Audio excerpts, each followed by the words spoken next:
Boa tarde, meu irmão. Prazer estar aqui com você e vamos aqui estudar um pouco da palavra do Senhor.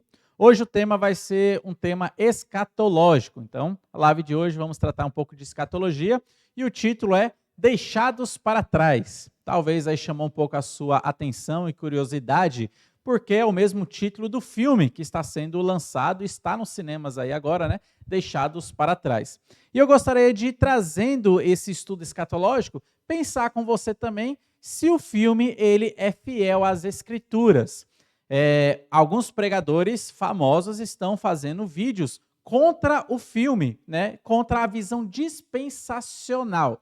Então, infelizmente, às vezes até alguns espantalhos são criados para mostrar que o dispensacionalismo é errado. Mas não, aqui eu gostaria de mostrar como a visão bíblica, a visão dispensacional, ela é uma visão bíblica, a visão pré-milenista, que nós chamamos também, e aqui nós vamos dar um passeio de uma maneira rápida de como serão os acontecimentos escatológicos. Mas de primeira mão, já gostaria de dizer para você que você pode sim assistir o filme Deixados para Trás, que é um filme fiel às escrituras. Então, tanto o livro, que é baseado num livro, esse filme, né, do Tim LaHaye, que escreveu o livro Deixados para Trás, um livro bem extenso. Já tem alguns filmes antigos, uma série de 3 filmes Deixados para Trás, mas tem uma visão dispensacional. E essa visão dispensacional é o que eu gostaria de mostrar aqui, como que nós vemos aí a escatologia e os eventos futuros. Então eu preparei aqui para você um gráfico para que nós possamos então aqui passear por esse gráfico entendendo os eventos escatológicos. Primeira mão, infelizmente, algumas pessoas dizem que a visão dispensacional, ela não prepara os crentes para os dias de luta. Por quê? Na nossa visão, meus irmãos, a igreja será arrebatada e não passará pela tribulação. Então, o que algumas pessoas dizem, né? Que pastores que não seguem a linha dispensacional, pastores amilenistas de uma linha mais reformada, o que eles vão dizer? Não, a visão dispensacional, essa questão da igreja ser arrebatada, está preparando os crentes aqui para viver apenas num bem bom, para viver uma vida de glória apenas. Não está preparando os crentes para um dia de luta. Só que isso aí é uma falácia, isso daí é um espantalho criado para tentar manchar a visão dispensacional. Então, o dispensacionalismo, ele não faz este erro, né? Não comete esse erro de não preparar as pessoas para os dias de luta. Porque a Bíblia inteira fala sobre lutas que, enquanto estivermos aqui no mundo, nós passaremos tribulações, dificuldades. Só que a Bíblia nos promete que nós, como igreja, não passaremos pela tribulação. E aqui eu gostaria logo mais de citar alguns versículos para você, onde fala que a igreja não se passará pela tribulação. Então, olha só, nesse gráfico aí que aparece na sua tela, existe aí uma linha do tempo, onde existe aí uma cruz, e logo após a cruz, a palavra igreja aparecer. Então, a cruz representa o período que Jesus Cristo viveu aqui na terra, e logo após sua morte, ressurreição e sua ascensão, se deu início à dispensação da graça, conhecida também como dispensação da igreja, a qual dispensação nós estamos vivendo agora. Então, hoje, você aí vivendo neste ano, 2023, você está vivendo a dispensação da igreja. Nós estamos na era da igreja. E qual que é o primeiro evento escatológico que nós, como igreja, estamos esperando? O primeiro evento escatológico é o arrebatamento da igreja. E, de fato, o arrebatamento é algo bíblico. E a Bíblia fala sobre o arrebatamento da igreja em diversos textos. Por exemplo, João, capítulo 14, versículos de 1 a 3, ali Jesus Cristo está falando sobre o arrebatamento, né? Não se turbe o vosso coração, credes em Deus, credes também em mim, na casa de meu Pai há muitas moradas, então eu vou voltar para buscar vocês, para que onde eu estiver, vocês estejam também. Então João, capítulo 14, versículos de 1 a 3, fala do arrebatamento. 1 Coríntios, capítulo 15, também fala do arrebatamento e fala que nós teremos o nosso corpo transformado, o nosso corpo glorificado para encontrar com Jesus Cristo nos ares. Paulo ele até fala, olha, vou contar um mistério para vocês. No momento, num piscar de olhos, num abrir e fechar de olhos, nós seremos transformados para encontrar com Jesus Cristo nos ares. Arrebatamento. 1 Tessalonicenses capítulo 4, versículos 13 a 18, também traz um relato de como será o arrebatamento. Dada a voz do arcanjo, ressoada a trombeta de Deus, então o que acontece? Jesus Cristo vem nos ares, e aí vai acontecer o arrebatamento da igreja. Como que é descrito o arrebatamento da igreja? Primeiro, os mortos em Cristo serão ressuscitados. Logo depois que eles serão ressuscitados, nós, os que estivermos vivos na vinda do Senhor, teremos os nossos corpos transformados. E daí o que vai acontecer? Juntos, tanto aqueles mortos que ressuscitaram, quanto nós com corpos transformados, nós seremos arrebatados para encontrar o Senhor nos ares. Note que nós não subiremos antes dos mortos. E os mortos, aqueles que ressuscitaram, não subirão antes de nós, os vivos. A Bíblia fala e deixa bem claro que nós subiremos juntos para encontrar Jesus Cristo nos ares.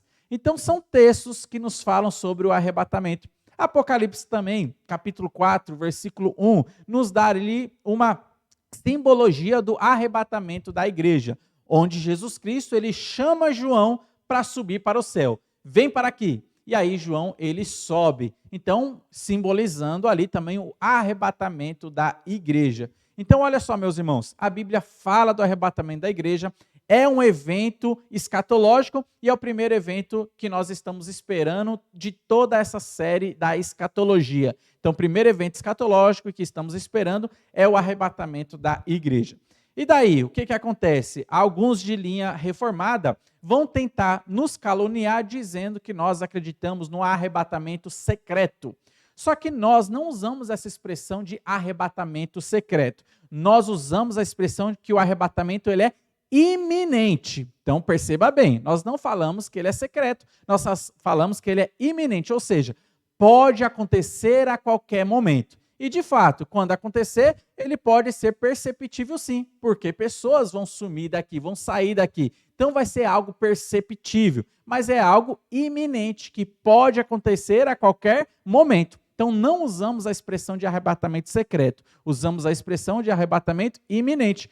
Pode acontecer hoje, pode acontecer enquanto você está assistindo esse vídeo, pode acontecer talvez daqui a 10 anos, nós não sabemos o dia em que vai acontecer, mas o fato é que acontecerá. E, pelo que a Bíblia nos mostra, logo está breve a volta de Jesus Cristo para nos buscar a sua igreja. Nesse arrebatamento, quem subirão? Somente os salvos, ou seja, somente a igreja. Os salvos de Atos capítulo 2 até o dia do arrebatamento são que subirão para o céu. E lá no céu, o que vai acontecer? Nós passaremos pelo tribunal de Cristo. Então, lá no céu terá o tribunal de Cristo, onde nós prestaremos contas diante de Jesus Cristo das atitudes, das nossas obras, aquilo que fizemos ou deixamos de fazer aqui na terra. Ali, apenas ali, deixaremos de ganhar recompensas ou ganharemos recompensas. Então, ali não será julgado a sua salvação, se alguém vai entrar no céu ou não. Não, isso aí não está em cogitação. O que vai estar em cogitação ali é a qualidade da sua obra que será julgada. Então, você ganhará ou deixará de ganhar recompensas.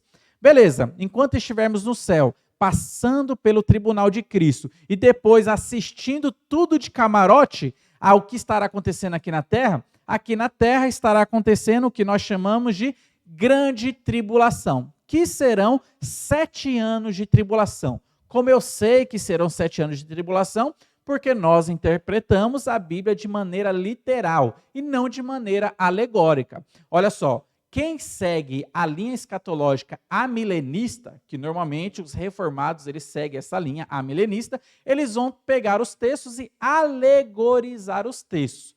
Ou seja, o que é essa interpretação alegórica? O que está escrito não é o que está escrito. Você precisa entender o que está escrito nas entrelinhas. Você precisa espiritualizar aquilo que está escrito. Mas não é dessa maneira saudável que nós devemos, não é dessa maneira que nós devemos interpretar a Bíblia. Nós devemos interpretar a Bíblia de uma maneira saudável, ou seja, de uma maneira literal. Quando você lê Daniel capítulo 9, a partir ali do versículo 27, ali nos é dado sobre o relógio de Deus em cima da nação de Israel, as 70 semanas de Daniel. E é ali que nos é dado o período de duração da tribulação. E nos é informado que são 7 anos de tribulação. Outros textos, por exemplo, em Apocalipse também, nos corrobora que serão 7 anos de tribulação. Por quê? Os 7 anos de tribulação serão divididos no meio, em 2 tempos, 1.260 dias mais 1.260 dias, ou seja, 7 anos inteiros. 1.260 dias são 42 meses, são também ali 3 anos e meio. Então, a tribulação, ela será dividida no meio. Por que essa divisão?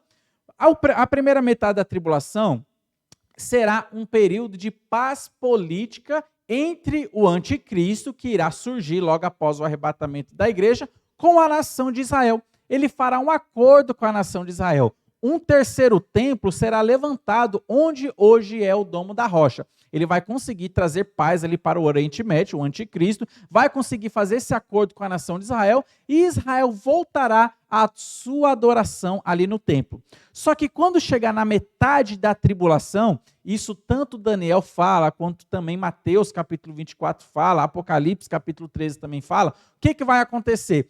O anticristo vai mostrar sua verdadeira face. Ele vai agora requerer toda a adoração para si. E ele vai dizer para os judeus, vocês vão parar de adorar aqui no templo. O que vocês vão fazer agora é adorar a mim nesse templo. Uma imagem do anticristo vai ser posta ali no templo e as pessoas serão obrigadas a adorar então o anticristo. E olha só, os judeus nesse momento vão ter os seus olhos abertos e eles então vão começar a fugir. E aí está a segunda metade da tribulação, os 3 anos e meio finais, que serão a perseguição ferrenha do anticristo contra a nação de Israel.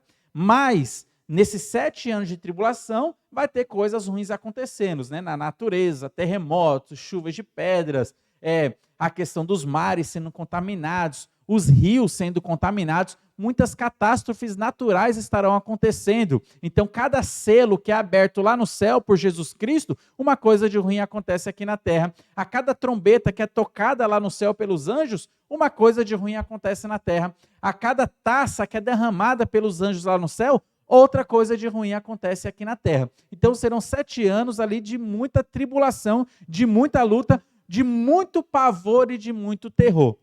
Então, a paz, quando nós falamos que está acontecendo na primeira metade da tribulação, é apenas uma paz política entre anticristo e a nação de Israel. Mas catástrofes estarão acontecendo, terremotos estarão acontecendo, guerras estarão acontecendo nesse período aí de tribulação.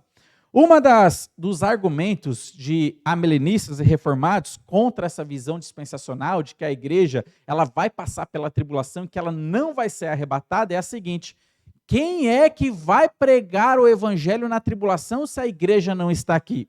Então é uma pergunta que eles trazem como se fosse prova que a igreja estará na tribulação. Pelo contrário, a Bíblia nos informa que a igreja não passará pela tribulação. Mas quem é que vai pregar o evangelho? Você já leu Apocalipse capítulo 11, onde fala das 2 testemunhas que estarão aqui na terra pregando o evangelho do reino? Você também já leu ali sobre as 144 mil testemunhas que estarão pregando o evangelho do reino? São eles que estarão pregando o evangelho do reino aqui na terra. São eles que trarão esse evangelho de salvação e algumas pessoas ou muitas pessoas estarão se convertendo por dar ouvidos à mensagem do evangelho do reino. Mas a igreja não estará aqui, a igreja estará no céu. Quem então dará essa continuação na obra evangelística serão então as 2 testemunhas que Deus levantará, que nós não sabemos quem são, mas são 2 pessoas literais. Você não tem que alegorizar as 2 testemunhas pensando que é Antigo Testamento, Novo Testamento ou coisa do tipo. Não, são 2 pessoas literais que estarão pregando a mensagem de Deus aqui na terra. Perceba que elas morrerão, elas serão ressuscitadas, elas subirão para o céu, elas fazem sinais, fazem maravilhas, são pessoas literais, não tem como você alegorizar. Alegorizar esses textos deve estar cambalhotas interpretativas para dizer aquilo que o texto não está dizendo. Então nós devemos entender o texto de uma maneira literal. Apocalipse capítulo 11 fala literalmente de 2 pessoas duas testemunhas que estarão aqui na terra pregando a mensagem do evangelho. Então, muitas pessoas se converterão, 144 mil judeus também se converterão a Cristo e eles também pregarão a mensagem do evangelho. E aí o evangelho vai começar a ser espalhado por todo o mundo. Como diz Mateus capítulo 24, que esse evangelho do reino será pregado por todo mundo até os confins da terra. Então, a promessa que nós temos é que no período da tribulação, o evangelho será pregado, então, em todo o mundo. As pessoas estarão ouvindo desta mensagem. Então, note muito bem, 7 anos de tribulação aqui na terra, pessoas pregando a mensagem de salvação aqui na terra, coisas ruins acontecendo aqui na terra, o anticristo assolando, dominando o mundo político, sendo um líder mundial, e ele terá um ajudante, que é o falso profeta, que estará ajudando, auxiliando ele. Esse falso profeta, junto com o anticristo, criará uma moeda universal, que é conhecida como a marca da besta, onde a pessoa só pode comprar ou vender se tiver fazendo participação dessa moeda de troca universal, que será, então, estará regendo, né, toda essa questão econômica do mundo. Então, para alguém trocar, para vender, para alguém ter um comércio, para alguém ir lá no comércio fazer alguma compra, ele precisa ter essa marca da besta na sua testa ou na sua mão direita, que será a moeda de troca da época. Beleza. Esses 7 anos de tribulação acontecendo, o que acontecerá no final de 7 anos literais? A volta de Jesus Cristo, como você também vê aí no seu gráfico, que é a segunda vinda de Jesus Cristo aqui para a terra. E nós voltaremos com Jesus Cristo. Quando Jesus Cristo voltar aqui para a terra, haverá aquela grande batalha conhecida como a Batalha do Armagedon, onde Cristo livrará o seu povo Israel, que estará sofrendo aqui na terra, na mão do anticristo, e ele derrotará o anticristo e todo o exército militar que o anticristo tinha levantado para tentar varrer Israel do mapa. E Jesus Cristo pisa ali o seu monte nos seus pés, no Monte das Oliveiras. O Monte da Oliveira é fendido e Israel passa pelo meio fugindo do anticristo. E aí começa uma sequência de mortes. Jesus Cristo, então, ele derrota todo aquele exército inimigo. Quando ele derrota tudo isso, o que irá acontecer logo em seguida? Aparece no seu gráfico o que nós chamamos de julgamento das nações. Daí você lendo Mateus capítulo 25, você vai perceber que Jesus Cristo, então, ali naquele vale do Megido, conhecido também como Vale de Josafá, ele se assenta no trono da sua glória. Olha só, Jesus Cristo tem um trono de julgamento e esse trono se chama trono da sua glória. E ali ele julgará as nações. Todo o restante que ficou vivo nesse período da tribulação será convocado por Jesus Cristo para se comparecer no Vale de Josafá, e ali ele julgará de uma maneira coletiva as nações, separando os bodes das ovelhas. Os bodes, a qual ele colocou do seu lado esquerdo, eles não entrarão e não serão convidados para participar do reino milenar. Ou seja, eles não ficarão vivos, eles morrerão e todas aquelas pessoas irão para o inferno. Quem são os bodes? Aqueles que não creram na mensagem do evangelho durante a tribulação. Aqueles que preferiram ficar do lado do anticristo, aqueles que preferiram não aceitar Jesus Cristo como o único salvador da sua vida. Então, esses são os bodes que serão lançados no inferno, né? Serão mortos ali e lançados no inferno. Mas as ovelhas, as que estiverem do lado direito de Cristo, serão convidadas para viverem 1000 anos aqui na terra, onde se dará o início do reino milenar, o reino de 1000 anos de Jesus Cristo, e terá esse reino aqui de 1000 anos. Logo após os 1000 anos de reinado de Cristo, Satanás, então, é solto, porque ele foi preso ali na segunda vinda de Cristo. Ele será solto e ele sairá para enganar as nações, as pessoas que nasceram no período do milênio, mas não se renderam ao senhorio de Jesus Cristo. Então, Satanás vai enganar essas pessoas que têm o seu coração não voltado para Cristo, e essas pessoas ficarão do lado de Satanás. O que Jesus Cristo vai fazer? Fogo do céu cairá e consumirá essas pessoas. Então, aí aparece o final, né, dessa escatologia, onde o céu e a terra somem da presença de Cristo, um grande trono branco aparece e é posto, a gente não sabe aonde, porque o céu sumiu, o universo sumiu, a terra sumiu, mas um grande trono branco aparece, e aí sim, todos os não salvos, todos os ímpios, desde Caim até o último ímpio, serão ressuscitados e comparecerão perante o tribunal, esse grande trono branco, simplesmente para receberem a sentença, porque eles já estão condenados, receberem a sentença do lago de fogo. E ali serão lançados para dentro do lago de fogo e viverão eternamente ali. Mas Cristo criará novos céus e nova terra, onde os salvos, todos os salvos, estarão ali na presença, gozando da presença de Deus e da presença de Cristo, longe do pecado, longe do luto e longe da dor. Então, meus irmãos, essa aqui é uma sequência escatológica que nós estamos esperando. Essa é a visão dispensacional, esta é a visão pré-milenista, e a Bíblia nos dá apoio para isso. Por exemplo, nós temos versículos que falam que a igreja não passará pela tribulação. Infelizmente, algumas visões escatológicas, como amilenistas, acreditam que a igreja passará por esse período de tribulação, mas a Bíblia fala que não. Apocalipse capítulo 3, versículo 10, nos informa que Deus ele nos livrará do período da tribulação. A 1 Tessalonicenses, capítulo 5, versículo 9, nos diz que Deus não nos destinou para a ira, mas para a salvação. Então a Bíblia é recheada de versículos que nos falam que nós não passaremos pela tribulação. Então isso é interessante, que nós possamos notar o que realmente a Bíblia fala e o que a Bíblia nos apoia. Então aqui eu apenas coloquei um resumo para você, mas logo em breve nos acompanhe, porque em breve nós estudaremos escatologia e teremos aí várias lives falando sobre todos os eventos escatológicos, etapa por etapa, algo mais detalhado. E daí você vai se deliciar nesse nosso estudo de escatologia. Que Deus abençoe grandemente a sua vida. E se você quiser assistir o filme Deixados para Trás, é um bom filme para se assistir, porque ele está dentro, até então, está dentro ali da visão dispensacional. Que Deus abençoe grandemente a sua vida e a vida de sua família.